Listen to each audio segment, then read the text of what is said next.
안녕하십니까. 네, 안녕하십니까.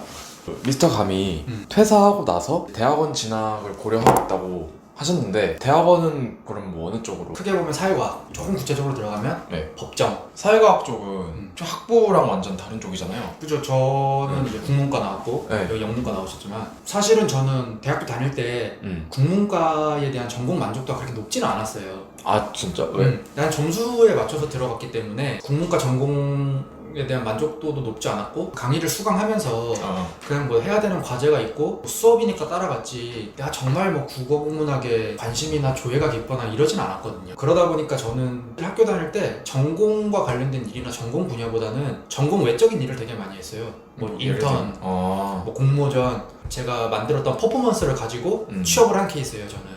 그러니까 저는 사실 제 취업과 제 전공은 사실은 아무 관계가 없어요. 저는 물류 회사를 다녔고 전략기획팀에 있었는데 국문이랑 전혀 다른 일을 하는데, 업무를 하다 보니까 법, 행정, 논문을 찾아보고 레퍼런스 찾아보고 난 이런 게 너무 재밌더라고요.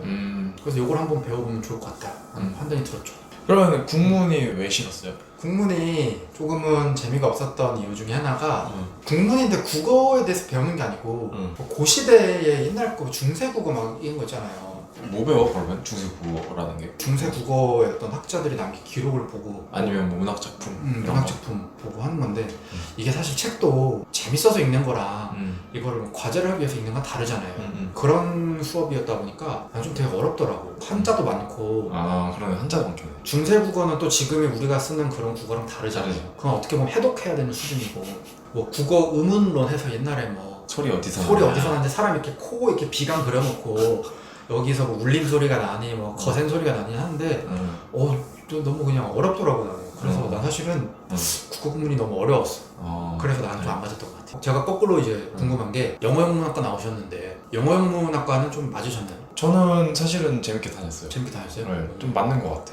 맞았다는 게 뭐 학점이 좋아서 그런 거예요? 아니면 수업을 따라갈 때 정말 흥미가 있고 내가 좀 재미가 있다는 걸 느꼈어요? 어떤 거예요? 물론 학점 잘 받아야겠다라는 생각은 당연히 있겠지만, 그죠. 저는 학점에 목매고 그런 스타일은 아니었거든요. 좀 쿨하거든 원래 굉장히. 성격 자체가 좀 재밌으면 좀 좋아하고 약간. 재미없으면 좀 흥미 없고 맞아. 그런 스타일이기 때문에, 영문과는 저랑 맞았던 이유가 문학작품 있는 거를 좋아해요. 원래 그런 걸 원래 좋아하고, 그 다음에 뭐 영화 보는 거 좋아하고. 그치. 근데 사실 뭐 문학이나 영화나 이런 게 어떻게 보면 좀 이어져 있는 거잖아. 그쵸. 제 관심사의 연장선이었기 때문에 뭔가 이렇게 새로운 작품을 배우고 그거에 대해서 토론하고 뭐 시험을 보는 과정이 저는 재밌더라고요. 부영장은 예를 들어서 뭐 학업을 하게 된다 앞으로, 그대로 영문학 쪽으로 쭉 갈 생각이 있어요? 더 공부를 한다고 해도 사실 거부감은 없을 것 같아요. 저 전공도 그냥 심화 전공했어요. 심화 전공하셨죠? 예, 저도 단일 전공 심화 전공인데, 네. 저는 그걸 했던 이유가 국어 국문학이 너무 좋아서 그런 게 아니고 그냥 빨리 학교를 졸업하고 싶었어요. 왜냐면 나는 이 국어 국문학을 배우는 게 너무 어렵고, 자꾸 내 마음은 그 국문학 그 전공 강의실에 있는 게 아니고 밖에 막 이렇게 막 공모전하고 마음이 약간 콩밭에서 가 있어가지고, 그래서 나는 복수 전공을 하면 학교를 더 오래 다녀야 되잖아. 그래서 뭐 나는 학점 같은 거는 관심 없이 콩밭에 있는 내 마음을 좀 찾아야겠다 싶어가지고 그래서 전 심화 전공 한 거지. 누가 나한테 국문학에 대한 심오한 뭔가 물어보면 사실은 잘 몰라. 근데 제가 알기로는 이제 독서하는 것도 좋아하고 하는데, 예를 들면 이제 수업 시간에 뭐 한국 문학 작품 같은 거 있잖아요. 뭐 너무 옛날 거 아니더라도 최근 거, 그런 거 배우면은 재미 못 느꼈어요? 읽을 때는 재미가 있어요. 근데 어떤 과정이 고통스러웠냐면, 이거를 그 수업의 주제랑 맞춰서 이렇게 억지로 끼워 맞춘다고 하나? 그런 부분이 일단 고통스러웠고, 두 번째로는 발제문, 무언가를 읽고 내 생각을 정리를 했는데 그거 아니라고 막 이렇게 공격 들어오는 수강생들 있잖아요. 나 그러면 좀 짜증나더라고. 왜냐면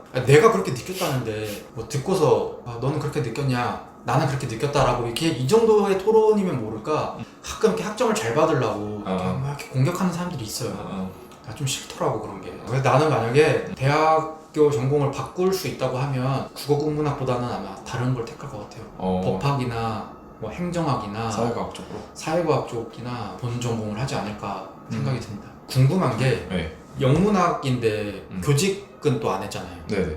교직 안 한 이유가 있어요. 왜냐면 국문학은 교직하는 하려는 사람 되게 많거든요. 제가 안 한 이유는 일단 저는 별로 선생님 하기가 싫었어요. 뭐 된다는 보장도 없지만 사실 한다고 관심 밖에 영역이 있다. 같이 부대끼고 같이 막 땀내고 그런 걸 안 좋아해서 성향 자체가 아예 생각도 안 했고 말씀하신 대로 저희 과도 엄청 경쟁이 치열했어요. 몇 자리 없는데 그러니까 제가 알기로는 한 7% 정도 되는데 그걸 학점순으로 자르기 때문에 경쟁이 되게 치열했던 걸로 기억을 합니다. 저는 만약에 교직을 할 수 있는 기회가 있었으면 했을 것 같아요. 아 진짜? 네, 근데 저는 학점이 안 됐어. 아 근데 그래? 이거 애들 괜찮아? 또 나쁘지 않아요. 진짜? 네, 애들 가르치는 거 나쁘지 않고 제가 약간 꼰대끼가 있기 때문에 그냥 좀 잘할 것 같긴 하다. 부호선이 좀 생겼네 좀 약간 애들한테 장구채 들고 다니게 생겼네. 야 리코더 단소 이런 걸로 이제 보니까 좀 느낌이 있네. 부호선이 느낌이 있네. 만약 교직을 할 수 있었으면 했을 것 같아요. 근데 우리도 마찬가지로 만점에 가까운 학점이 나와야 교직을 할 수 있기 때문에 그 근처에 가지도 못했죠. 학부 다니면서 약간 불만이었던 게 음. 문과대는 발제문이 있고 그거에 대한 자기 생각을 서술하는 시험 문제가 대부분이잖아요. 그죠. 학생의 생각을 물어봤는데 그거에 대한 답이 정해져 있어. 그런 교수님이 있어요. 또 공감하는 게 뭐냐면 제가 예전에 한번 전공 어떤 수업을 들었는데 우리나라에 있는 문학 작품과 매체들, 콘텐츠, 영화, 드라마 이런 거를 한 학기 동안 보고 분석하는 수업이었어요. 근데 이분은 우리나라가 어떻게 발전해왔고 하는지에 대한 자기만의 어떤 정치적인 그런 견해나 성향이 확실히 있어요. 왜냐면 수업을 들을 때마다 맨날 그런 얘기를 하니까 칠판에 문제 하나 적잖아요. 뭐 어떤 현상에 대해서 서술하라. 내용은 썼지. 근데 이거랑 좀 다르잖아. 나는 그래서 그거 열심히 써왔는데 10불 받았어요. 문학 작품을 분석을 자기가 해요. 문장을 밑줄을 칠해. 그리고 이 문장의 뜻은 이거래. 그래서 시험에 그 문장의 뜻을 그렇게 안 쓰면 틀리게 해요. 근데 문학 작품이라는 게 좀 그쵸. 사람마다 해석이 다른 건데. 해석이 다르고 이 상황에서 나는 화자가 좀 측은하다고 느꼈는데 교수가 느끼기에는 이 사람이 좀 시니컬하다라고 느끼면은 시니컬하다라고 안 쓰면 틀린 거야 그게. 나는 그건 또 아닌 것 같아. 진짜 말한 것처럼. 그치. 제가 그래서 너무 이해가 안 돼가지고 교수님한테 가서 약간 따지듯이 물었어요. 그 성적에 대한 이의 제기를 했다. 물었어. 이 성적에 대한 이의 제기가 아니라 그 수업 방식에 대한 이의 제기를 했어. 되게 용감한 학생이네. 저는 사실 문학 작품이라는 게 답이 정해져 있는 게 아닌 것 같다. 당연하죠. 학생마다 생각이 다르고 느끼는 바가 다른데 어떻게 교수님이 원하는 방향으로만 써야 답이 되느냐 이렇게 물었더니 답변이 나도 그거를 인정을 하는데 학점을 매기기 위해서는 객관적인 지표에 의해서 평가를 해야 되기 때문에 나는 어쩔 수 없이 그렇게 할 수밖에 없다 이렇게 얘기를 하시더라고요. 그래도 나름 합당한 이유는 있었네요. 제가 거기서 드는 생각이 그러면은 교수님 잘못이 아니라 우리나라 대학 시스템의 문제인가? 약간 이 생각이 또 들면서 어떤 현상을 가지고 하다 보면 이거는 알고 보니 개인의 문제가 아니라 그럴 수밖에 없는 구조적인 문제다라는 게 분명히 있을 수도 있죠. 근데 그 말씀을 듣고 나서 내가 생각을 해보니까 몇몇 학우들 같은 경우는 객관적인 어떤 채점 기준이 없으면은 오히려 이 사람은 공정하지 않다고 생각하는 학우들도 꽤 많았어요. 또 학점을 매겨야 되는데 그거에 대해서 그냥 네 말도 옳고 얘 말도 옳고 얘 말도 옳고 그러면 누구는 A 받고 누구는 B 받냐 이거에 대한 기준이 없어진다. 그것도 일리 있는 얘기네요. 그래서 제 생각에는 적어도 인문대 같은 경우는 학생들이나 교수님이나 학문 자체는 그런 학문이 아니라는 거를 먼저 인지를 하고 자기의 주관이나 뭐 그런 거를 좀 자유롭게 표출할 수 있는 그런 환경이 조성돼야 되지 않을까 생각을 해요. 옳은 말씀입니다. 그쵸?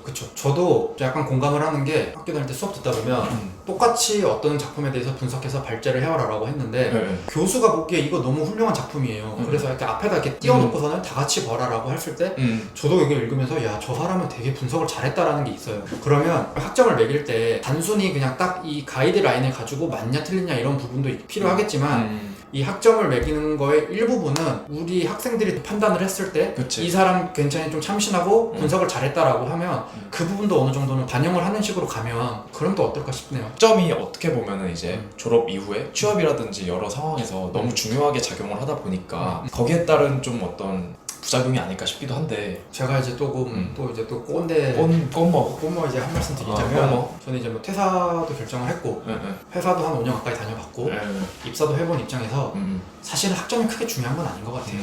그러니까 물론 이제 지원 자격을 위한 뭐 기본적인 학점은 필요하겠죠. 뭐 평점 3.0, 그쵸. 뭐 전공 3.5 뭐 이런 건 기업마다 다르겠지만 이런 부분에 대해서의 어떤 커트라인을 넘겼으면 학점이 너무 얽매이지 말고서는 수업을 해보고 하는 게 저는 조금 더 이렇게 대학 생활이 더 의미가 많이 남을 것 같아요. 이걸 말씀드리고 싶습니다. 네, 오늘은 뭐 여기까지 알겠습니다. 하는 걸로 알겠습니다. 예. 네, 감사합니다. 감사합니다.